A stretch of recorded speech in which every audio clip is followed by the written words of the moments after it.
I use unsalted butter for my keto shakes, my Keto Chow shakes.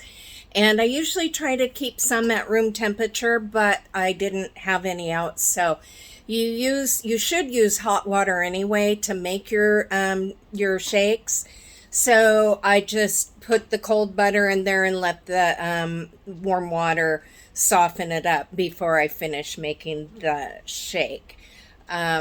For some reason, they're better when you use hot water, but you need to refrigerate it overnight too.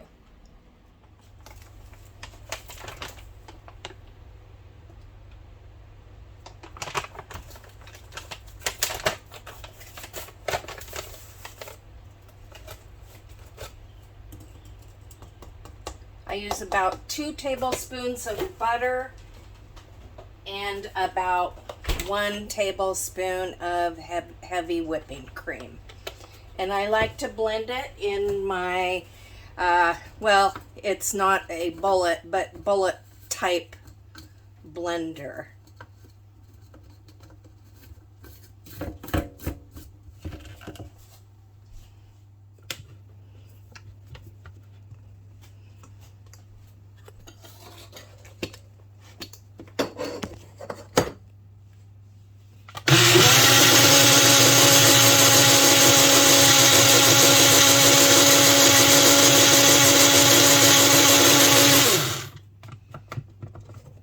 This is for breakfast, so I will put this in the refrigerator overnight. Hey everybody, okay. A few people have asked why I use my Instant Pot so much. It's because it's such easy cleanup. It doesn't splatter grease all over the kitchen like a frying pan does. And I like it. I love it. Also, tonight I am going to fry up an ahi tuna steak. I ordered from Good Chop, which is a lot of you can get beef, pork, seafood, just about anything you want. I bought a combination box, something that was on sale. So right now I'm just waiting for it to heat up, and I'm going to throw in my ahi steak. I don't really, I like fish, it's okay, but for my carnivore world, I'm probably going to switch to mostly beef and eggs.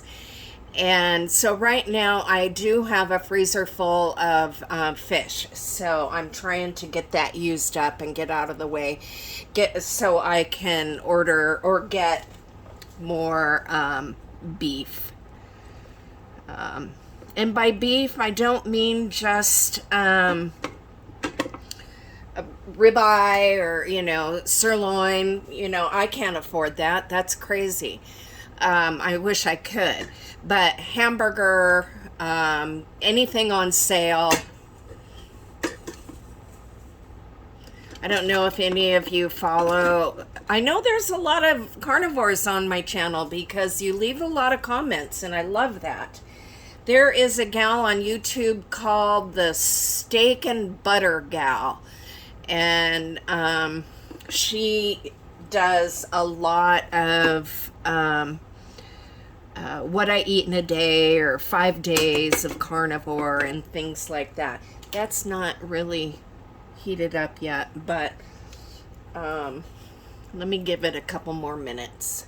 Okay, it's sizzling a little bit, so I'm going to throw this right in there.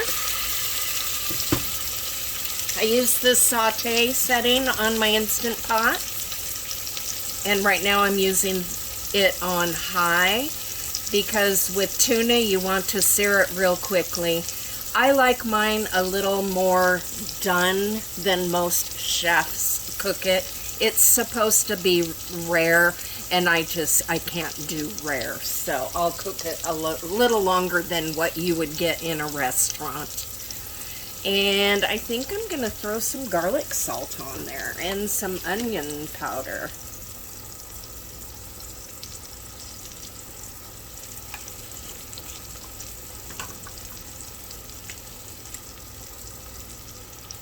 And pink salt, pink Himalayan salt, and some pepper. A few people have asked about sodium. Dr. Barry says we don't need to worry about sodium, that's another one of those myths. And I'm trusting him. I wonder if he does telemedicine. Anyway, we'll let that cook for a few minutes. Oh my gosh, it smells so good. Okay, we're gonna check the underside, and I think I'm gonna throw some more butter in there to make sure it's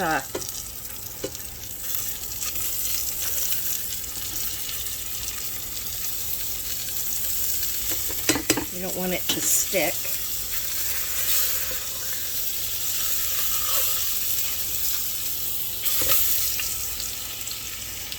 Yum. Many people have asked, what about fruits and vegetables? This is the carnivore diet. Just meat. No fruits, no vegetables. I use seasoning. Once in a while I'll use a little bit of herbs, but very rarely, depending on what it is. I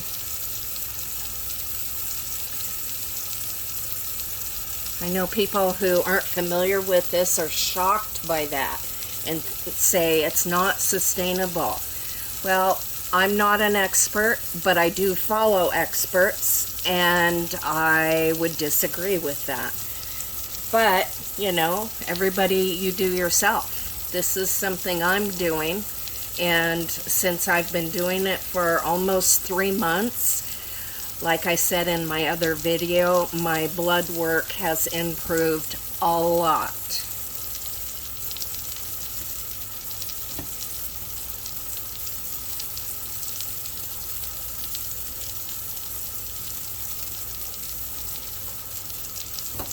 Okay, should be done. I hope it's cooked on the inside like I like it.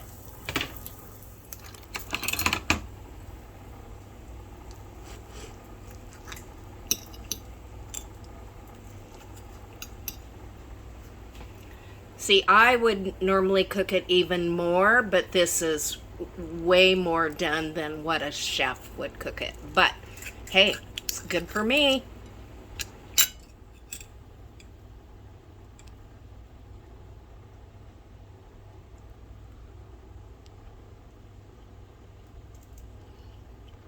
Oh my gosh, that is so good. All right, you guys. Oh, by the way, I had a Keto Chow shake for breakfast. I had the leftover meatballs for lunch, and now I'm having the tuna steak for dinner. So, a lot of people keep suggesting either do 1 meal a day or intermittent fasting. Sometimes I'm able to do that, but it's just not in my brain chemistry to do that. I just feel like I have to eat 3 times a day. But anyway, see you next time.